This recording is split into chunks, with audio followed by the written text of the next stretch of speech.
At sa punto pong ito ay kapanayamin na po natin si Kiko D. Siya po ang convener ng Tindig Pilipinas. Magandang umaga sa iyo, Umaga Kiko. po. Una sa lahat, ano ba ang simbolismo na ipinakikita ng pagkikilos protesto ng napakaraming mga tao ngayon, mga kababayan natin ngayon dito sa People Power Monument, dito sa may White Plains area? Well, hindi po aksidente na pinili natin yung September 21, pinili natin yung People Power Monument. Ang paalala nito ay yung pagsasama-sama ng taong bayan upang makakamit ng pagbabago sa ilalim ng diktadurang Marcos.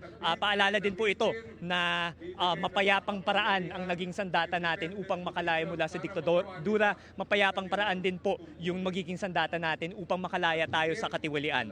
Yung gusto po nating igiit na ang bunga ng People Power Revolution ay yung ating 1987 Constitution. Nagbibigay siya sa atin ng mga kapangyarihan upang mapatanggal po yung mga tiwali sa gobyerno sa pamamagitan ng eleksyon, sa pamamagitan ng legal na paraan. So ang panawagan po natin ay isang mapayapang protesta. Tinututulan natin ang lahat ng mga paksyong politikal, Marcos man yan, Duterte, mga pro-junta, yung lahat ng mga yan, tinututulan po natin. Ang commitment po natin ay sa ating 1987 Constitution, mapayapang paraan ng pagbabago.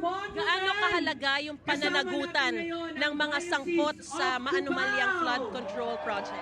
Mahalaga po kasi kinatatin sa sobrang daming tao dito, totoong-totoo ang galit natin, no? Totoong-totoo yung nararamdaman nating inhustisya sa isang banda, mga taong nasasalanta ng bagyo, nababahaan, nagkakasakit dahil sa baha. Sa kabilang banda naman, mga allegedly sangkot po dito sa mga issue, sobrang ligaya naman ng buhay, pinupost pa nila sa social media. So yung galit na yan, kailangang ilalabas po natin yon. Pero proud na proud ako sa lahat po ng nandito, lahat po na nag-organisa ng protesta through the last few weeks, na mapayapang paraan ng protesta ang pinili. Ito po yung tatak Pinoy na uri ng pakikibaka, ito po yung commitment natin, ito yung pamana natin sa 1987 Constitution at ng spirit ng EDSA. Kiko, ano yung epekto? Gaano katindi yung epekto ng ganitong maanumalyang flood control project sa ordinaryong mga mamamayan?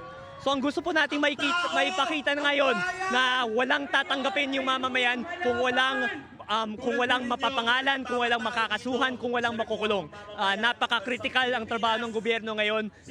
Sawang-sawa na yung mamamayan. Kung hindi po sila magde-deliver pagdating sa korupsyon, dadami at dadami lang po, dadami yung mga tao dito, dadami po yung mga protesta na nananawagan na sana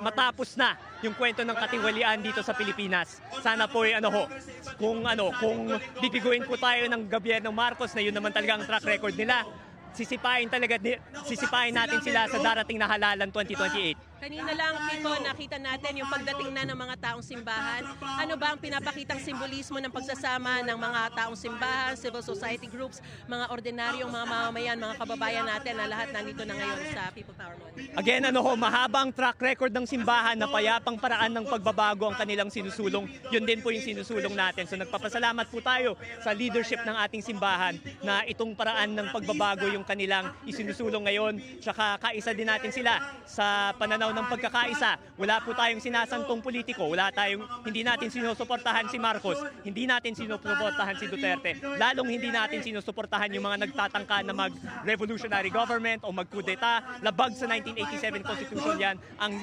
sinusuportahan lang natin ang taong bayan, ang sinusuportahan natin ang ating karapatan na makilahok sa demokratikong paraan, ang karapatan natin na isipa yung mga tiwaling opisyal sa mga darating na halalan. Madaragdagan pa ba itong mga nandito ngayon? Ano ba ang inaasahan natin sa buong maghapon na kilos protesta? Ako po hindi pa ako nakakapaglibot. Ang alam ko po, akala ko 2,000 lang ang darating nitong umaga. Medyo malinaw naman ata na humigit na po tayo doon. At saka pre-program pa lang po ito. Yung buong programa natin magsisimula 2 p.m. So kung nanonood pa po tayo, tara na, sama-sama po tayo dito sa People Power Monument, isang mapayapang protesta na nanawagan ng pananagutan para sa lahat ng paksyon ng ating politika. Ano ang nais mong sabihing mensahe doon sa mga sangkot sa maanumalyang flood control project at sa lahat ng mga anomalya sa ating gobyerno? Dinggin nyo po ang boses ng taong bayan. The truth will set you free. No? Ilabas nyo na ang lahat ng inyong nalalaman. tanggapin niyo po ang parusa mula sa taong bayan na hindi na kayo makakabalik sa pwesto at mapayapa po tayong makakapagtuloy sa ating demokrasya. Kay Cody, ang convener po ng Tindig Pilipinas, maraming salamat sa iyong panahon at mag-ingat kayo. Hindi ko na ikaw i-hold dahil alam ko marami ka pang mga gagawin. Salamat at magkikita pa tayo hanggang mamaya. Samantala mga kapuso, ayan po.